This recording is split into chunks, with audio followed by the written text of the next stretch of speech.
come across the story of Antionette Davis that is accused of prostituting her 5-year-old daughter. And as I've read the story here, I guess and don't say it, in this story, it really doesn't speak out why she did it. But here's what she is charged with. She is charged with human trafficking and felony child abuse, and which coincides with that she had offered Shania for prostitution. Okay. She provided only one-word answers for the judge. Didn't talk much. I'm quite sure that she was told not to talk too much by her lawyer. Also, authorities also charged Mario McNeil with the kidnapping, and they had the surveillance of him in the hotel and showed him they got him on camera with the girl, with little Shania.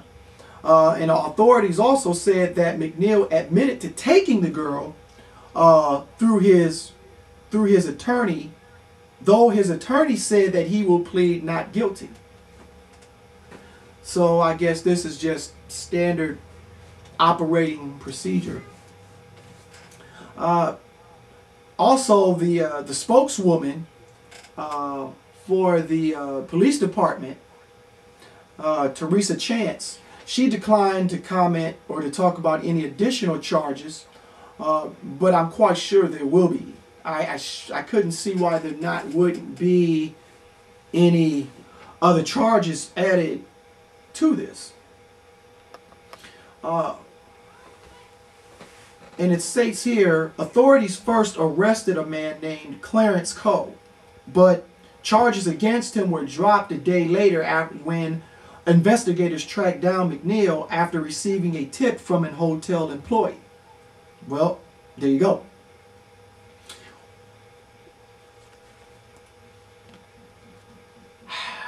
Then there's also, which was very disturbing, which really got me disturbing. Let me tell you guys something.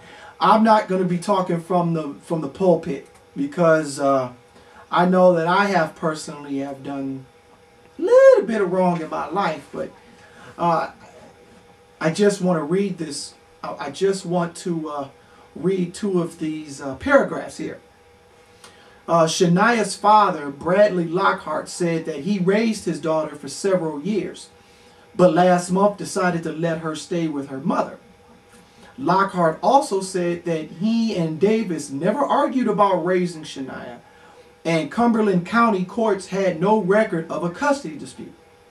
He described his relationship with Davis as a one-night stand and said that he didn't know McNeil.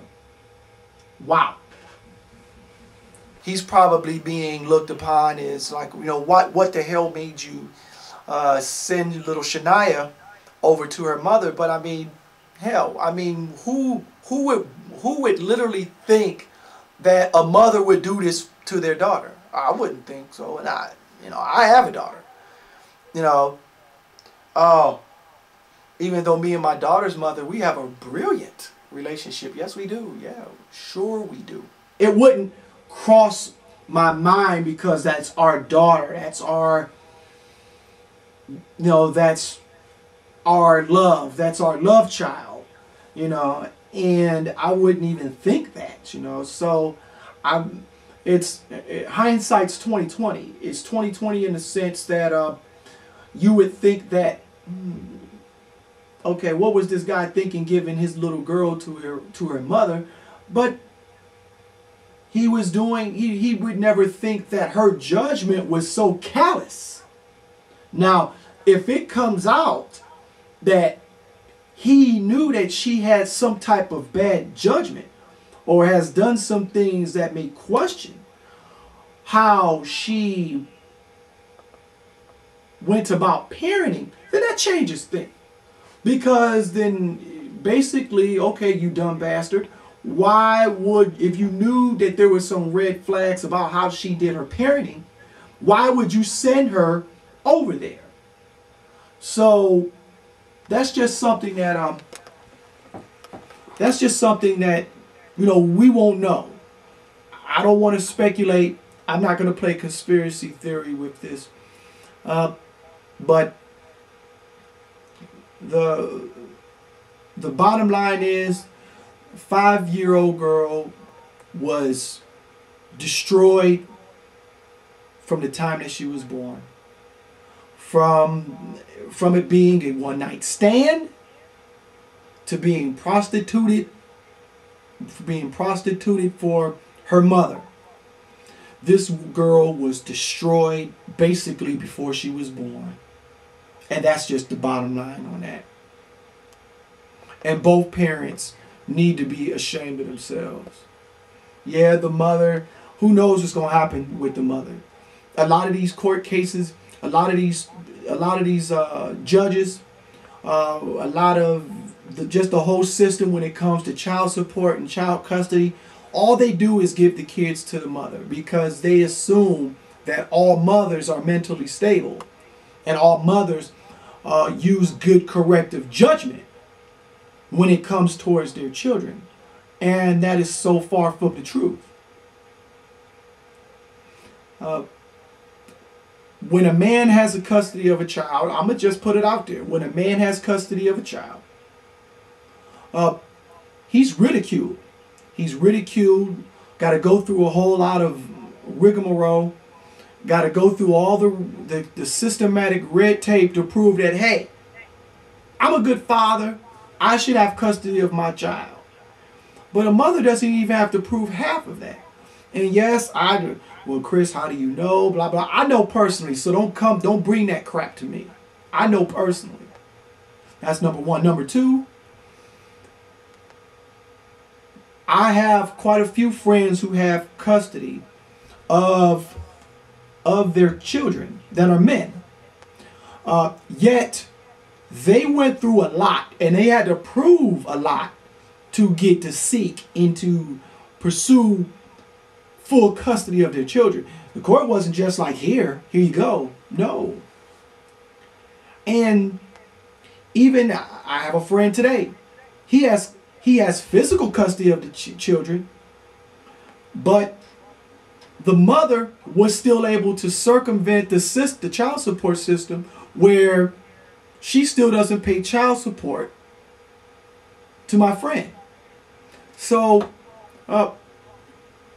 the courts still cater and still lean on the women, the mothers. And I don't want to hear about some. I'm talking about most. And so most of the cases where men are striving to get custody of their children, they got to go through hell to get it. And some laws are changing.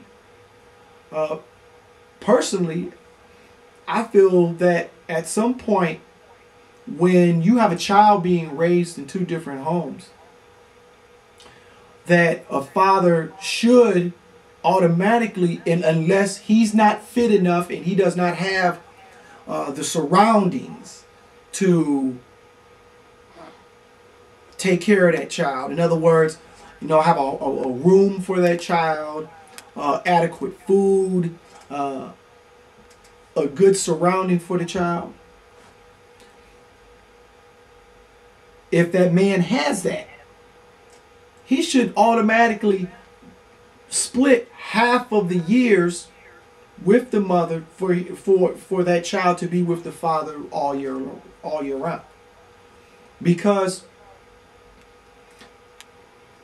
there's a point in life where a father comes in by giving a child identity.